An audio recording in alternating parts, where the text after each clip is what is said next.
మన తెలంగాణలో మొట్టమొదటి ఫ్యాక్టరీ అవుట్లెట్ మన ముకుంద జ్యువెలర్స్ లో లైట్ వెయిట్ ఆభరణాలు కలెక్షన్స్ ఎన్నెన్నో అన్ని జ్యువెలరీస్ పై VA కేవలం 2 to 12% మాత్రమే. విచ్చేయండి ముకుంద జ్యువెలర్స్. స్థానిక సంస్థల ఎన్నికల నోటిఫికేషన్ వచ్చిన తరుణంలో జిల్లాలో ఎన్నికల ప్రవర్తన నియమావళి అమల్లోకి వచ్చిందని కలెక్టర్లు వెల్లడించారు. ఎలక్షన్ కోడ్ను అందరూ పాటించాలన్న అధికారులు తగిన పత్రాలు లేకుండా 50,000కు మించి నగదు తీసుకెళ్తే సీజ్ చేస్తామని హెచ్చరించారు.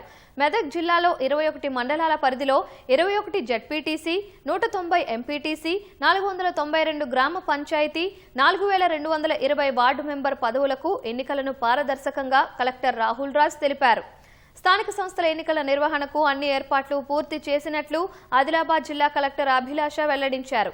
రంగారెడ్డి జిల్లాలో 2 విడతలుగా ఎన్నికలు జరపనున్నట్లు కలెక్టర్ నారాయణరెడ్డి తెలిపారు. తొలి దశలో చేవెళ్ల, రాజేంద్రనగర్ డివిజన్లోని శంషాబాద్, కందుకూరు డివిజన్లోని అన్ని మండలాలలో ఎన్నికలు జరుగుతాయని వివరించారు. రెండో విడతలో షాద్ నగర్, ఇబ్రహీంపట్నం డివిజన్లలో ఎన్నికలు జరిపేలా చర్యలు తీసుకుంటున్నట్లు తెలిపారు. సర్పంచ్ సంబంధించి ఆలోచన ఇచ్చాం.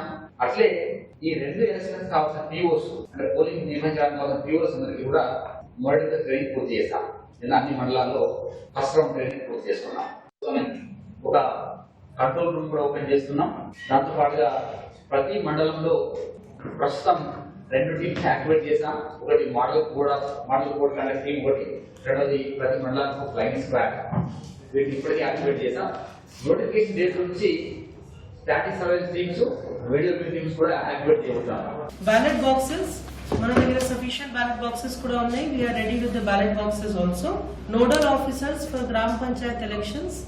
in any election ప్రతి ఎలక్షన్ డ్యూటీకి ఒక నోడల్ ఆఫీసర్ ఉంటారు. ఫర్ ఎగ్జాంపుల్ మోడల్ కూడా కండక్ట్ కి ఒక నోడల్ ఆఫీసర్ ఉంటారు, బ్యాలెట్ పేపర్ ప్రింటింగ్ కి ఒక నోడల్ ఆఫీసర్ ఉంటారు. సో ప్రతి డిపార్ట్మెంట్ వారిగా మన గస్టెడ్ ఆఫీసర్స్ కి ఒక్కొక్క డ్యూటీ ఇస్తాం. ఫర్ గ్రామ పంచాయత్ ఎలక్షన్ అది నోడల్ ఆఫీసర్ ఆర్డర్స్ కూడా ఇవ్వడం జరిగింది.